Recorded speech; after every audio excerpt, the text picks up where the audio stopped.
It's a pleasure to be with all of you. This is a really fascinating time, and I think it's wonderful that we can all do it together. So I want to talk some about control, because most of us have created our lives where we feel like we have control. We know where we're going to go to work. We know pretty much what to expect when we get there. We know what's going to happen in our homes. We're comfortable in our community, and we just feel safe and secure when we have control. Unfortunately, control is an illusion. We have control of some things some of the time, but this pandemic has shown us that obviously there are things we cannot control. And often what happens when we are out of control, when we lose control, is we feel anxiety and fear, and those sometimes turn into anger. And it definitely causes a lot of stress. And stress is a normal response to any perceived threat. And when you lose control, it feels like a threat. So stress is normal, and in short doses, it can be a really positive thing. It provides you adrenaline, and it gets your brain going, and it helps you figure out what you're going to do. It creates that fight or flight response that can take care of a lot of situations. Unfortunately, if the stress lasts for very long, it can cause negative responses. You have a physical reaction, and it can create irritability, your heart pounding or racing, dryness mouth and dry throat, impulsive behavior and emotional outbursts, the urge to run or hide or cry or scream and yell. It can create mental fuzziness, which can be really disconcerting because we're used to being clear and being able to think things through. And you may find during this time that your brain isn't clicking along like it usually does. And that can be a scary thing. And it helps to know that's normal, but it's still not fun to live with. Stress can create physical exhaustion, and you may be overly tired and not know why. You may be emotionally tired as well as physically tired, and even when you sleep, you wake up tired. And long-term, prolonged stress can cause serious problems. There was a professor talking to his college class, and he held up a glass of water like this and said, how heavy do you think this glass of water is? And the class said, 2 ounces, 5 ounces, 8 ounces. And he said, actually, if I hold it for a minute, it's not very heavy at all. But if I hold it for an hour, it's going to get really heavy. And if I hold it for a day, I'm probably going to have to go to the hospital. And stress is the same thing. It depends on how long you hold it. It doesn't have to be there. It can serve positive purposes, but if you hold it all day, every day, you're going to get negative consequences. Excuse me. What's really important when we're in situations like we are now is how we perceive it, what we tell ourselves about the situation. Unfortunately, all of the news channels are just over the top on how awful it all is. And they get, body counts and sickness counts and number counts. And they've only recently started reporting recovery counts, which are much larger than all the negative, but they focus on the drama because Shannon our daughter was in the news, and she said, you know, Mom, if it bleeds, it leads. And unfortunately, that's true. So the news does that. So if you watch the news, you're going to heighten your stress level, and you're going to shift your perception so that you're not thinking that you're not finding the good in what's going on. How you define what's going on for you and for your loved ones and for the community will determine how you get through this. You can talk yourself into being miserable.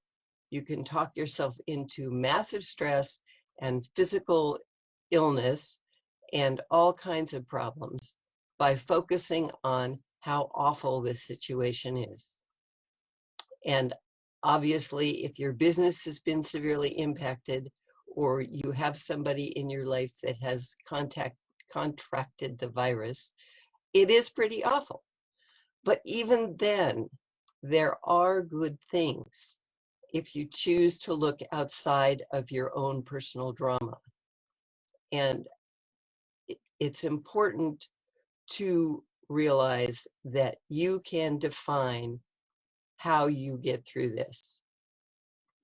It's also important to understand that with the loss of control, you might be grieving.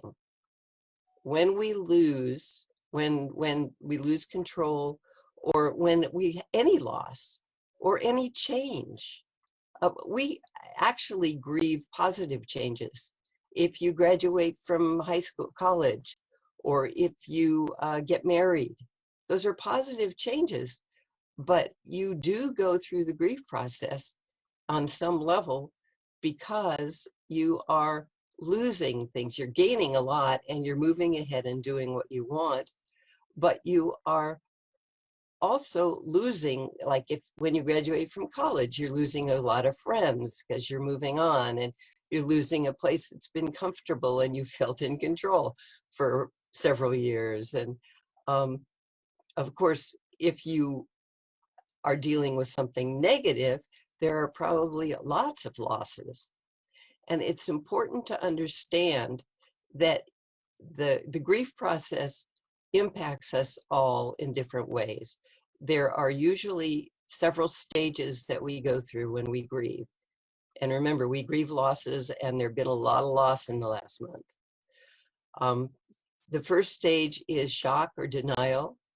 And that is when we say, no big deal, I can do this, everything's fine, which is good. That's a really important stage, because what that does is give you space to accomplish things and move ahead and deal with what needs to be dealt with. After a while, if the situation continues and you're still grieving, you might feel anger. And anger can manifest itself in a lot of ways.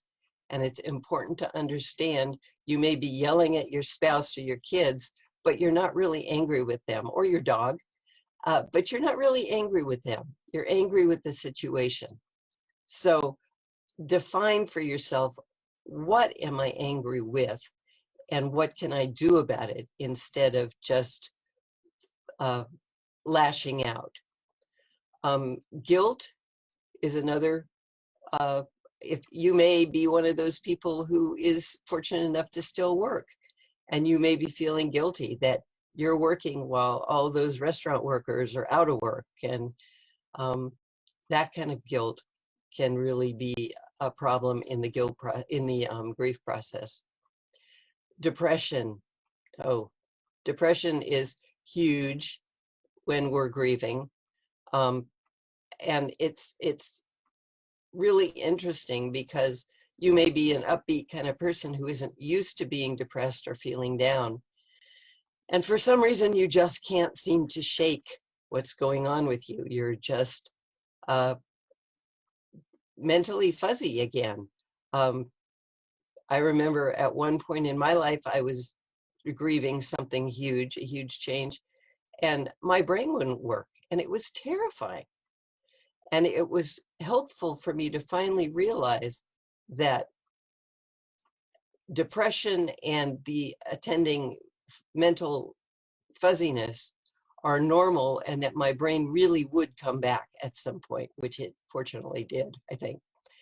And then eventually, the last stage of grief is acceptance, where you realize, yes, this is the situation. I've figured out what I want to do with it. I'm going to move ahead, and you're looking forward. But understanding the grief process is really helpful, because you're going to go through it if you are dealing with a huge loss or change. Other things you can do to deal with stress is pay attention to how you think about what's going on. Pay attention to what you're focusing on. Pay attention to what you're paying attention to. Are you listening to all of the drama and talking with your friends on the phone about how awful it is, all that? Or are you finding things to really be grateful and happy for? Because oh my gosh, we live in a spectacular place. All you have to do is go outside, and you're surrounded by natural beauty, and that can really help. Just make sure that you pay attention to what you're paying attention to. Do anything you can to change your perception of the situation. Rather than saying, oh my gosh, my business has been closed for a month and a half, what am I going to do? Make plans. Figure, I'm going to reopen, and how am I going to do this? What am I going to do? And look forward and take control of the situation in any way you can. Change your perception of it. Don't be a victim. Don't let yourself be a victim of what's going on. Pay attention to your thoughts and feelings, and look for ways to reboot. A lot of people I've talked with have said, you know, this is an opportunity to do things that they've really wanted to do. They're cleaning out things that have just been piling up, or they're creating new things they want to do in their business that they knew they needed to create, but they hadn't had time to really give it some thought. So look for ways to reboot yourself so you can move ahead. Identify and deal with your fears. Pay attention to what you're fearing and challenge it. Say, okay, so what is this fear? And how real is it? Am I just buying into the group panic? Or what can I do to get rid of this fear? Because it's let me know there's something going on. Now I can put the fear away and figure out what the positives are. Connect with your support network, and do physical activity. Anything you can do, get out and walk. I know you're missing the gym, but if you can just do things at home, there are all kinds of things you can do to work out and be physical. Another thing, the thing is called the quieting response, where you just take a really deep breath and relax your shoulders, relax yourself. Tell yourself, leave my body out of this, and then smile and let your body relax. When you smile, it's really hard to be angry or upset if it's an honest, true smile. And if you do a deep breath and you relax your body and smile, it will help. That same professor who shared the stress glass of water had a few other bits of wisdom I'd like to share. First, he said, always keep your words soft and sweet, just in case you have to eat them. Never buy a car you can't push. Never put both feet in your mouth at the same time, because you won't have a leg to stand on. Nobody cares if you can't dance, just get up and dance. Birthdays are good for you.